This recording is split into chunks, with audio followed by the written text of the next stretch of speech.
Hello and welcome to Procrastination Station. Procrastination as in procrastinating and that other thing that we all do. If you can put it together, then you're my people, and if you can't, perhaps click that next button. No shade. I'm your host Hannah, and I'm here to talk about self-sabotage in a way that invites all parts of us to come along for the journey. I'm here to lay out the setbacks and superpowers of self-sabotage in order to manage our limitations. Throughout the show, we'll discuss designing a life that works in your favor through sustainable creative practices. Thank you so much for being here, and I hope you enjoyed today's topic. Hello and welcome to Procrastination Station. With today's topic, I'd like to talk about hope. I want to highlight how powerful hope can be to increase the potential for magic within your life, and also how too much hope can be a slippery slope towards a crushing pressure for reality to live up to the fantasy. My goal with this topic is not to deter anyone from leaning on hope in dark times, but rather for us to learn about the angles of hope so that we can use it to our benefit rather than our detriment. And now for the topic, don't hold on hopes. There's a culture today around mindset that almost bastardizes the word. On a quick side note, I am going to be doing an episode on mindset culture in the future, but for now we're going to leave it here. The culture of mindset focuses on ideas of manifestation and alignment. We have convinced ourselves as a society that we can think ourselves into happiness. That if we want a better life, if I set my hopes towards it, it's bound to happen. Your hopes can spark the ability to make something happen. When you're going through a challenge, like starting a business, for example, and feel like you're riding the Delulu train, believing in what you do in order to get to where you want to go. Hope is a beautiful, sacred thing. Hope is a tool for those times when you feel completely hopeless and without control. You can hope your dreams come true, hope that you'll be rich, hope that person you like notices you. The level of hope you hold will depend on the level of hopelessness you're facing. You can and should use hope to make your life feel more magical. You can find hope as the light in the tunnel when you're in dark spaces. Hope is the reason we can imagine better days than we've experienced so far, like an inner knowing. Hope also gives an illusion of control, which isn't inherently a bad thing. Hope gives us something tangible to hold on to when we feel lost at sea without a lifeline. Now that we understand how powerful and magical hope is, the flip side of this illusion of control happens when we're stuck in the limbo space between accepting that the thing you hope for is what you want, accepting that it is something that you do not have, and actually going after it to see if it's something that you can have. Rejection can be a scary thing, and hope protects us from the fear of being told something doesn't belong to us. I can hope and hope and hope that that person likes me back, but until I actually ask them, we're in that limbo space where they neither like me back nor don't like me at all. The reason I say don't hold on hopes is because you can hope and hope and hope for something, and if it doesn't happen, you beat yourself up like, damn, I put my everything into this hoping it would work. You can hope so much and never take the steps towards embodying ownership over what you hope for. Hope can both drive and it can paralyze, which is why I say don't hold on hopes in the case when it comes at the expense of taking action. To give an example, let's put this in the context of relationships. Let's say someone's experiencing a breakup. When they're broken up with, they really take it to heart, never truly move on, and then they always hold on to hopes that the other person might change their mind and return ready to rebuild. This person is experiencing multiple different versions of hope. The most blatant expression of hope is hoping that they'll return. The second, deeper expression of hope is hoping that the person they fell in love with during their relationship still lives within the person they've lost, and hope that they can get back to the place that they once were. The truth is, we can't control how we grow throughout relationships. You've heard the saying that people are here for a season, a reason, or a lesson. It is so beautiful to find somebody who you can experience seasons, reasons, and lessons together. But even together, we are all experiencing our own truth as individuals. Throughout the course of our relationship, we are going to evolve through that truth, and sometimes these inner evolutions are met with external changes. The hope in all relationships is that we can both evolve in a way that complements each other's evolution. In a case where someone you saw a future with decides to 180 your plan and take a different path, your first feeling might be betrayal that they've changed so much. But it's really your hopes being taken when you realize that the person you've perceived on the outside is actually living a different truth on the inside. In this scenario, a deeper sense of hope for a future together is really expectations in disguise. On a side note, I was raised Christian and I grew up quite religious. I don't go to church anymore, I don't claim myself to be a Christian anymore, but I have a deep respect for my upbringing. One lesson I learned within the church is that to believe in God is to have faith. In my eyes, to have faith in anything, be it God, justice, karma, science, balance, and nature, is to have hope. Hope for the pearly gates and the dense place at the end of life. Hope that for every injustice, there's an equal and opposite fairness. that for those who did you dirty, get what's coming, that with every question, there's always an answer, and hope that the earth will recover from the stains left by man. Hope, like God, faith, etc., are neutral credences. Having any form of faith in your pocket is both a virtue that leads to magic and a blanket that breeds sheltered delusion. There's nothing wrong or right about hope. The tricky thing about hope are those instances when that person who did you dirty never gets their karma, or when a child gets cancer, or when Garbage Island exists in the sea. In the moments when we question our faith, hope can both paralyze and it can heal. Hoping that justice will be brought, unless justice is given by your own hand, is a hindrance to the mind. You can believe that bad people tend to get bad karma and good people tend to get good karma. However, you are not the hand of justice. In this case, hope is worry in disguise. These are the moments when Christians would say not to question God or to think that you are God to make decisions about someone's reason for being on earth. In the moments when justice is not delivered is usually because there's more to the story. I do believe in karma and justice, and I believe it's much bigger than right or wrong, black or white. There's always a gray area. I also believe that we can hope all day long to protect us from the darkness while we work to bring in more light, as long as the hope doesn't shelter you from recognizing that the darkness is there. And now for the topic, follow the evidence. Hope can be a light that guides you through to the other end of darkness. Now that we understand what hope is, we can switch gears away from the belief system of hope to talk more about going through the tunnel of darkness. In other words, the actions we take that are within our control to get us to where we want to be. Let's put this in a context of entrepreneurship. When you're starting out in business, there's a fuzzy gray area between ideation and functional operation where you're running on hopes and dreams. Sometimes this hopeful phase lasts longer than others, and for anyone stuck in that boat, my heart goes out to you. Being the only one who can see your vision of success can drive you literally bonkers. And honestly, this includes myself, where my peaks and my valleys haven't quite stabilized yet. This phase of running on hopes and dreams requires you to justify to yourself and to others constantly why you do what you do. For example, let's say Sandra. She's running a frying pan company called Stuck On, with the dream of bringing people together with the motto, stick together through the activity of eating. When she goes out, she notices that people really aren't buying her frying pans. They listen to her pitch, but they never get as far as paying. Of course, Sandra is going to keep trying because people need to be unified through the activity of cooking. This hope for painting the world in her image of unity might blind her from the fact that people aren't saying no to her pans because they don't want more connectedness with their loved ones, but rather because the name of her company sucks. When one brave soul eventually speaks up when they notice what the name of her company made them think and feel, she realizes some branding components need changing. After hearing some feedback, she realized her approach to this mission has been first selling her dream, and it had everyone saying, yes, I want connectedness, and then the product as an afterthought, leaving the customer with the wrong impression of what the product does for them. The product itself is meant to be the means to the end. So she changed her approach to selling her brand by firstly changing the name and motto because no one wants to think of food sticking together in their frying pan, and secondly by selling the product by highlighting what it does for the customer, by packaging her dream in an even heat, non-stick, scratch-resistant, lightweight pan that a teenager could use. All those details that Sandra thought were boring are exactly what was missing in order to watch her dream unfold.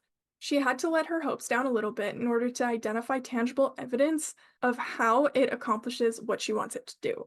In this example, Sandra was able to use her hope to keep her motivated and trying for her dreams, and wasn't deterred by the feedback from someone who offered an external perspective. She kept pushing forward. The hardest part about entrepreneurship, at least for me, is finding a way to package my hopes and dreams in a way that's both appealing to grab attention and informative to be a valuable tool for my people. The truth is, if you're selling your products and people listen and seem interested in your pitch but never actually get to the point of buying, it's not because there's a problem with you, the dream, or even possibly the product itself, but rather a problem with the packaging. Maybe there's too many options for them to choose, and when there's too many options, they chose nothing. Maybe you weren't super duper clear about who this product is meant to be used by. Realistically, if you tried to sell your products to a generous sample of people and they aren't biting, something needs to change. Whether it's your target audience, the place that you're selling your products, your packaging, your pitch, or maybe even the product itself. Small adjustments over a long period of time can create monumental change. Making a little adjustment to your packaging, and then a little adjustment to your marketing system, and then a little adjustment to your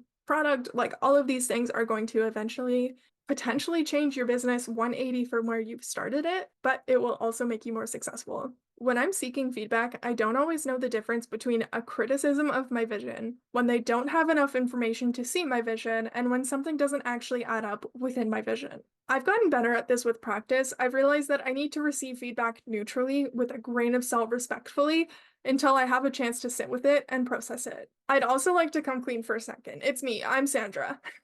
Following the evidence instead of exclusively following your hopes allows you to predict exactly how things will work out for your brand. If anyone listening has ever tried to grow a brand on social media, the process of finding inspiration, creating something you think people will love, and then getting a consistent 0 to 9 likes is literally soul crushing. Shout out to my real ones out there liking my stuff. So instead of managing between 10 and 75 accounts all experiencing the same 0 to 9 likes like a traditional marketing agency, I've decided to focus more fully on my own account and report my findings back to my community to teach them about what strategies worked for me and how we can shift it so that it can work for them. In my situation, I productize and package my knowledge, then sell those packages to help people market themselves on social media with the sales strategy rather than posting and hoping it converts. This has included managing people's accounts before I realized I hated it, and then moved more to one-on-one mentorship, creating a course, and now it's creating sales funnel templates for content plans.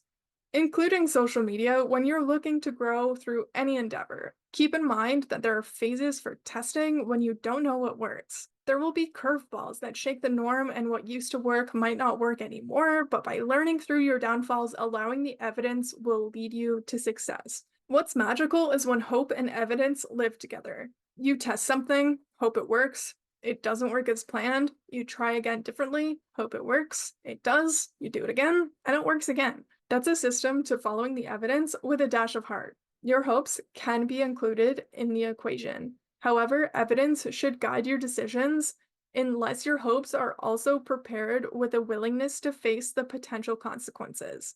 Your hopes shouldn't dissuade you from reviewing the evidence at hand and arriving at an informed conclusion. And now for hope and optimism. Now that we have an idea of hope as a belief system and in terms of taking action, now I want to discuss hope in terms of personal relationships. Imagine a scale of optimism, realism, and pessimism with spaces in between. I like to be between optimism and realism. When it comes to my relationships, I like to be the one who offers words of optimism and sage words of reality when grounding is needed in times of darkness. To be optimistic as often as it serves me and realistic when life becomes real. I tend to shy away from pessimism because this world is dark enough without me ruminating in it. I know the darkness is there and I'll dabble with it when life asks me to. But when life asks me to be in the worst case scenario, I aim to direct my focus towards the reality that things will not be the worst forever.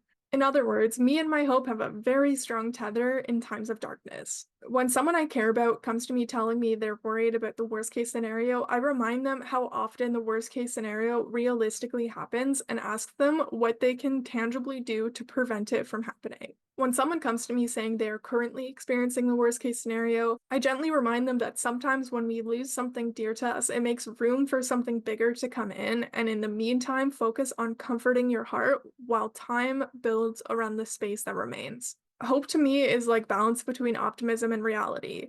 Hope requires you to evaluate the situation at hand, see the best case scenario, and dedicate all of your wishes towards seeing the best case scenario unfold, even though the worst case scenario still exists. The truth is, life will sometimes give you the best, the worst, and the medium case scenario. Never question your best case scenarios. Your medium and worst case scenarios, however, will always have a bright side and a dark side, and usually live somewhere in the middle ground where every coin has a plus side and a downside. Your hope and optimism is a tool to imagine different circumstances for yourself and for those who are stuck, which can be truly magical because sometimes people who are stuck in the worst case scenario can struggle to see themselves in any other light. The reality is, hope is a blanket in the cold, and with it you can survive the night, but not the winter. Hope is not enough for someone to actually get out of the worst case scenario. Hope also has two sides when it comes to affirmation. When you repeatedly tell yourself something that you previously didn't believe to be true, but the smallest secret part of you believes that it is. When an insecure woman looks at herself in the mirror and begrudgingly tells herself that she's beautiful, stretch marks, belly pooch and all, and then the next day it tastes 5% better to say, it's a magical thing. The trick with this is that the mind needs evidence to change or continue its belief system. If that insecure woman notices looks from others and interprets them as judgments, no amount of affirmation will change her mind from feeling insecure. Hypothetically, if someone stares at her and she approaches them to ask what they were looking at, they might tell her that they were just admiring her beauty. Suddenly, she's the most beautiful woman in the world, and every look she ever gets is a shining compliment. Now for the trouble with affirmation. Let's say this same woman with her newfound confidence decides to use affirmations to craft a new life.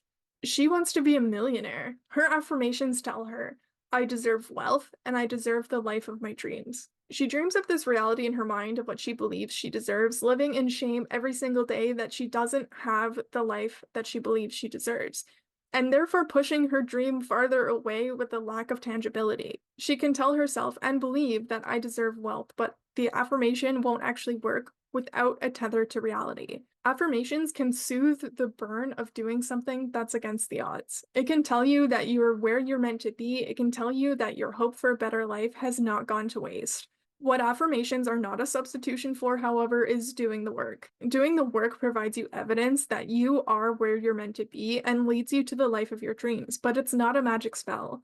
You can use your hope to help those in your life paint an optimistic picture. Affirm that they are on the right path, and sometimes a blanket on a cold night is enough for someone to see what it feels like to feel warm and to make a change. If you're experiencing a long winter, be it in relationships, life, business, whatever might be wintering, I hope that you have enough hope to last you until spring.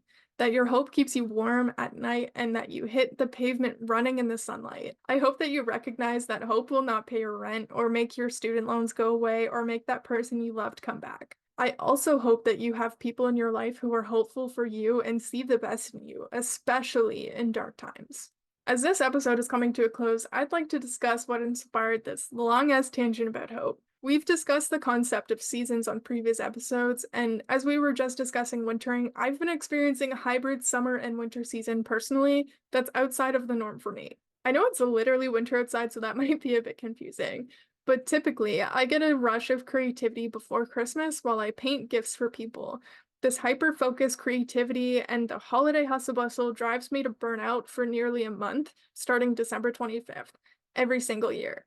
This Christmas was very small and basic because I didn't have a lot of time to make, and I've been experiencing a rush of creativity since Christmas. In other words, I've been in my summer since Christmas making things. To name a few, I've crocheted a bootylicious panda, a bucket hat, and a raccoon, and I've been using my new draw tablet. Shout out to my sister. Long story short, I have been creatively inspired, but not so much podcast and business inspired. Honestly, this mental space to play and be creative has greatly served me now that I'm returning to business, but that's where my wintering comes in. Now that I'm back to the grind, I'm simultaneously experiencing the past Christmas burnout a month later than I'm used to. I'm noticing things within my business that aren't quite working for me or for my customer, and I'm looking forward to the adjustments I'm going to make, but I'm currently short on creative inspiration to know how to dig myself out of my current hole. This isn't to say that I can't get creatively inspired for my business, but I've been spending all of my creative energy making things for myself and playing, and there's nothing wrong with that whatsoever, but my inspiration feels a little bit muddy in terms of changing some things around within my business. I've realized how strong this hope tether of mine is, that I can imagine a brighter future regardless of how dark my tunnel is, even when the particular tunnel leads to a black hole that consumes light. No more hoping that that job gets better, that person comes back, or that the life of my dreams will just happen to me. I see the best in people, places, and things to sometimes a detrimental degree. I wanted to find the words to describe that quality I found in hope that both guides with its light and blinds with its potential, so that the guard that I have over my own vision can come down a little when I'm faced with feedback. If you're listening, I would love to know if you have a similar or dissimilar experience with hope, and if you see the connections I've made between hope and its relationship to optimism and to evidence. Thank you so much for being here with me. I really hope you enjoyed today's topic, and I'll catch you next time. Cheers. Thank you so much for being here with me, and if you enjoyed today's topic, now is a great moment to subscribe. If you have any feedback about today's topic, please reach out to my social channels. I help creative entrepreneurs market their creations in a way that feels authentic. I have a self-study marketing program that covers basic and advanced marketing concepts with 9 modules and activity sheets. I also sell content creation templates to help you manage your social media with unlimited content creation ideas. And I also offer one-on-one marketing consulting services. Check out my socials and my website to learn more. If you're interested in working with me, please reach out via email. So that's social media if you're reaching out for my podcast, and email if you're reaching out for business. All relevant contact links are in the description, and thanks again for listening. Cheers for now. That was pretty good.